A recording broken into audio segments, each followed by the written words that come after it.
My wife Eileen, 33, and I, 30 male, have been happily married for several years. Eileen is a no-nonsense, wise person that I can trust with my life. I wouldn't have thought to marry her if my parents hadn't disowned me. My parents have generational wealth, but my father believed in working hard for your money.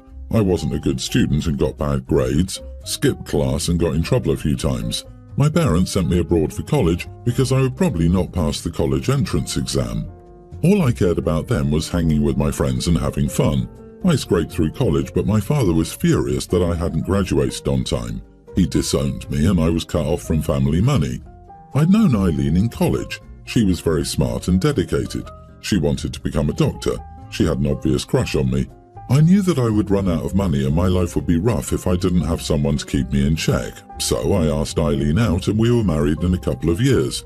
I didn't see her often because of her long hours as an intern, resident and full doctor, but I tried to be the best husband I could. I take care of all the chores, including cleaning, cooking and chasing the kids.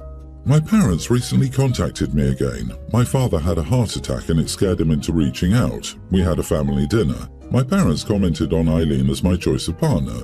She's a doctor in a prestigious specialty, which made her more attractive as a daughter-in-law. They commented that she was nothing like the trashy girls I used to date, that they had to scare off, and asked me what made me change my type. I said that disowning me was the reason I married Eileen. That was the wrong thing to say. Everyone got quiet at dinner and was clearly uncomfortable. I asked Eileen if she knew why, and she said it might be because my disownment was a touchy subject. She also seems a little off, so I'm not sure what I did. Am I the idiot for saying my parents disowning me was the reason I married my wife? I needed a new mommy to fix me and pay my bills. It seems that the frontal lobe still isn't quite where it's supposed to be. Dear God. Guy announced in a room full of people that he only married his wife for financial stability, instead of, say, love. The audacity to even ask. Ha ha ha. What a loser. You are the idiot, OP. So you announced to your wife and parents that you married her not because you loved her, but because she could take care of you? Way to go, genius. You just told your wife that you're using her and don't love her at all. Yep, you are the idiot. I'm unsure if I could get over that comment if I were her. R.I.P. your marriage. Clocks are just ticking now for the impending realization she can almost certainly do better. My God, I hope she made you sign a prenup. Yeah, I was like, how is he this oblivious? He can't be that dense, can he? He basically announced, I married my wife because I'm lazy, unmotivated and can't take care of myself. I knew she'd provide me with the lifestyle I wanted, and now claims he doesn't understand what he did wrong, that he doesn't even realize what he said was hurtful. Holy crap, dude, you're not the brightest crown in the box, are you? You and your parents. Poor wife. You have much to apologize to your wife, whom you seem to love. Disownment didn't turn his life around. He just went and looked for a sugar mama. He never would have dated her if she wasn't in a prestigious major at college. The unspoken reality of this means he does not find her attractive, and he only dated her for her future value to him. He is a giant piece of crap. Spoiled trust fund babies don't really get around to becoming good people unless they work at it. Hopefully this opens her eyes and she kicks him to the curb. I disagree. OP, based on your comment, you did not mean to be an idiot, but you really sound like one. You need to talk to your wife and tell her that you realize how it might have come across, but you didn't mean it that way. You meant that your parents cutting you off made you realize what you really wanted in life, and that was her. Also, I just wanted to say to all the people saying you're useless for being the stay-at-home parent who takes care of the house and kids, I'd love a partner like you. I, 32 female father, is 20 years older than his younger brother David, 34. Due to various factors, David spent the majority of his early years with my parents. By the time I was 10 and David was 12, he moved in. David and my dad looked nearly identical and people assumed that he was his son. My parents always said that he was their first kid. They loved him like a son, etc. I always felt a bit weird about this. David is a nice guy, but he's not my brother. I never understood why it was my parents' job to pick up the slack of my grandparents. It caused a few disagreements in my youth that always boiled down to, David has nothing, you have everything, be nice. I hated that I essentially went from an only child to a younger sister without being asked. I never looked at David as a brother, but obviously, due to our small age gap, I never saw him as an uncle. To me, he's just family. We get along well. David is now married with a daughter, Aria. My parents are grandma and grandpa to her.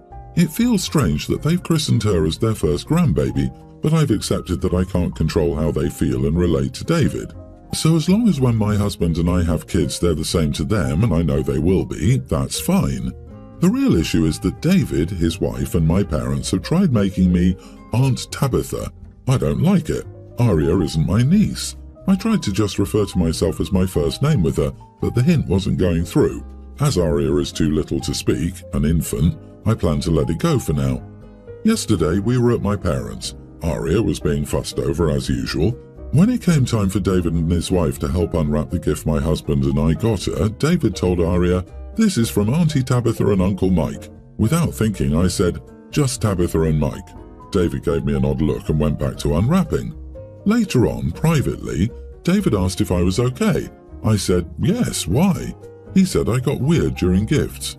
I said, "Not weird, just factual. I'm not Aria's aunt." He was still confused. I said I'm not his sister. This seemed to hurt his feelings, but he said okay, apologized, and never said it again. My mom pulled me aside later and said I was cruel to David. She said he considered me his sister. I simply said I'm not that baby's aunt. My mom gave me a disgusted look. She and my dad barely spoke to me for the rest of the night, though David and his wife were polite. My husband feels there were better ways of going about it. Am I the idiot? You are the idiot. You're a 32-year-old woman getting upset over an infant getting attention. You are 32 years old. Go to therapy and stop taking it out on your brother. He is your brother whether you like it or not. Accept it and get over it. And his infant child. Get over yourself. My one sister is technically my half-sister biologically, but I just say she's my sister because I'm not an idiot. My other sister is actually my cousin, but I say she's my sister because, again, I'm not an idiot. Your father's brother needed somewhere to stay. Your parents did the most selfless and caring thing they could do for a family member in need, and they consider him their son. Therefore, he is your brother. Go to therapy. Yeah, grow up, OP. As far as everyone is concerned, your parents adopted David. He clearly had it harder than you, and you're being incredibly selfish. I don't know of anyone who is asked whether or not they're okay with having a sibling. You don't get a say in that. You and David were essentially raised together, and your bitterness is driving a wedge in the family. OP is stuck at age 10 with a lot of unresolved feelings. I mean, if you're going to make a big deal over Aria not calling you aunt, you should really be calling David uncle. Please get some counselling to help you move past your resentment of David. I totally disagree. OP's not the idiot. What the heck, people? OP gets to determine the relationships in her life. While being factually correct doesn't make you the idiot, her parents have zero right to predetermine her relationships for her. He is, in fact, not her brother, and more importantly, she doesn't consider him a brother. She doesn't need to maintain crap relationships because someone refuses to acknowledge her feelings. Her parents have completely dismissed her for decades. They have no right to feel butthurt now that she's an adult who resents Dave. The parents need to stop enabling the aunt BS. My mum, sister, brother, husband and in-laws have been planning a trip for Thailand for the past 18 months, which will take place in 3 months. My mum and I are going for 17 days and my husband is going for 10 days. This trip is primarily for my mum's 60th birthday and my 25th birthday, which occurs in the same week. I've been the primary planner, but my sister has also been helping. My sister, the dog, and her husband all live in California but are British. So far, only my husband, my mum and I have booked. Yesterday, I expressed concern to my sister and mum that nobody else had booked, yet my brother and his wife had planned and booked a skiing trip for January. While this was dismissed, my sister sent a message after my concerns were voiced in the Thailand group chat, happily saying that because she can't go to New Zealand now for 3 months, because the dog failed the guide dog exam, instead she'll be starting the Thailand trip early. She mentioned that the dog would be with her on the trip and therefore the dog would be with us on our family holiday. She never asked and just assumed this was fine as we can make adjustments, and it's not too much different from organising around a baby. She seems to think we will make it work. I have concerns for many reasons. The dog is a Korean Jindo who has been rescued from a dog meat farm. The dog has many issues that have not been trained out of her, primarily guarding food and attacking dogs. The dog is prone to violence. The dog cannot be left alone. If the dog comes on the trip, she will be with us or my sister all the time. When left alone, she's destructive. Thailand is a rabies country with parasites and pathogens that can be dangerous to animals. I think it's so irresponsible to bring a pet into a situation like this. There are territorial dogs all over Thailand, and if we cannot leave the dog at home, there will be fights. I believe, for the above reason, that it's selfish to the family and cruel to her dog not to pay to board her in a safe environment. I've had enough of my sister being selfish with the dog and not taking responsibility for her dog's actions and what the consequences are for everyone else. She treats the dog as if it were a guide dog, taking her all over the world, and even tells restaurants and such that she's a guide dog so she can bring her dog wherever, when the truth is she's an untrained and dangerous dog. As a result, I believe that the trip will be ruined by making this trip all about the dog and whatever nightmares await us on this once-in-a-lifetime trip. I've spent so much time researching and was excited to go, but now I feel it's ruined. If I express my concerns to my sister, I do not believe she will come on the trip without her dog, but I do want my sister and her husband to come. The dog is like a baby to my sister and cannot do anything wrong in her eyes. If I do cancel, I believe my family will say I'm overreacting and being dramatic and selfish. I feel mostly sad for my mum. This will probably be the last long-haul trip she will go on, as she doesn't travel well, and she was excited to spend her big birthday with her children, one of whom hasn't bothered to book yet. She also doesn't know what to do in this situation, as she wants to make everyone happy. I don't feel like I can manage my mum the entire time on a trip to Thailand on my own, and I would prefer to rebook and go somewhere else with her that's less stressful. I just wanted to go on a holiday with my whole family and make memories together, something we haven't done in years. So, am I the idiot for cancelling the Thailand trip? Edit, she is not a registered guide dog. She somehow is a service dog in the USA, but I don't know how she got it. She just purchased a service dog harness and faked it. Wow, she bought a vest to help her with her gross lie? She's horrible. She's actively making people who have real service dogs' lives so much harder. Every time an idiot like your sister says their crappy untrained dog is a service dog, it's harder to believe people who have actual damn needs. As for your trip, you are not the idiot, but I wouldn't cancel. Personally, I wouldn't work to accommodate the dog at all. You and your family have your plans. Your sister is welcome, but she plans herself, she looks after her own animal, and she faces the repercussions of the dog's actions alone. She can't go to certain places, she has to pay extra fees, etc. Her dog, her choice, her problems. The dog has a metric heck ton of problems, and I wouldn't want to deal with even just a quarter of the issues that the dog has. Your sister may be forced to leave the dog or be rejected at customs from being able to enter the country.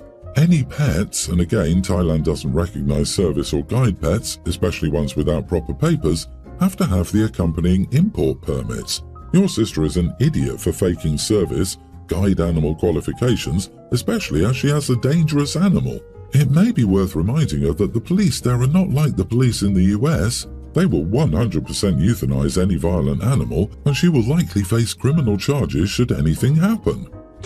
My husband's sister is getting married next month. I'm on the border of my first and second trimester right now. Currently, my in-laws are visiting my husband and me in our country. I got hospitalized twice with a threatened miscarriage, and while the baby and I are thankfully okay, I've been put on bed rest. Mother-in-law offered to stay with us till the wedding, when we would have travelled to their home for the wedding anyway. She'll be there for most of the month before the wedding, she just won't be available to run errands. So, to be clear, my mother-in-law will absolutely not miss the wedding, the last-minute stuff, the bridal shower, etc. in any way. She's staying with me for 14 days. I haven't said yes either way, but I guess she told sister-in-law because she reached out and was like, obviously I want mum at home, but if you're not well, then I'm happy for her to stay with you guys, and I'll just figure out the rest of the wedding planning myself. I guess her fiancé doesn't agree. He's been texting me saying that I'm being overdramatic and I'm too young to need bed rest and I'm sabotaging their wedding because I can't be bothered to look after the child I already have and that I don't need accommodation for the one in me. I feel bad because my mother-in-law has been the driving force in organising the wedding, and I guess I could just figure things out and deal with the consequences. I don't want to be the reason my sister-in-law's wedding ends up slapdash or indeed keep her parents away from her in her last month as a singleton. Am I the idiot? Not the idiot. You do not owe the idiot groom an explanation. Let him screw around and find out. I promise plenty of women and men will put him in check. You do what your doctor says and take care of yourself. If anyone has a problem with that, it's their issue. If I were the bride, I'd have doubts as to whether I really wanted to marry the guy. Is this fiancé a doctor? Is he experienced with complicated pregnancies? Is he getting stuck with more planning and complaining because mother-in-law isn't there to handle the details? The nerve of this guy.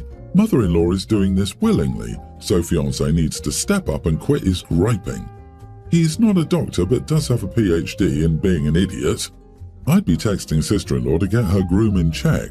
Neither has any right to your medical info, nor does either have any say over you at all. Their wedding isn't your problem. Growing that baby safely is your only concern. Why isn't your husband dealing with this? He needs to shut that idiot brother-in-law up now. I suspect he was counting on your mother-in-law's helping with the wedding so he wouldn't have to lift a finger. Semi-update. Showed husband brother-in-law's messages when he woke up. He was displeased, I guess you could say. He took my phone and showed his mum. She came into my room and looked mad too, but she was very apologetic and said she would take care of this. I think they will talk to my sister-in-law when the time zone permits, so we'll see what happens then.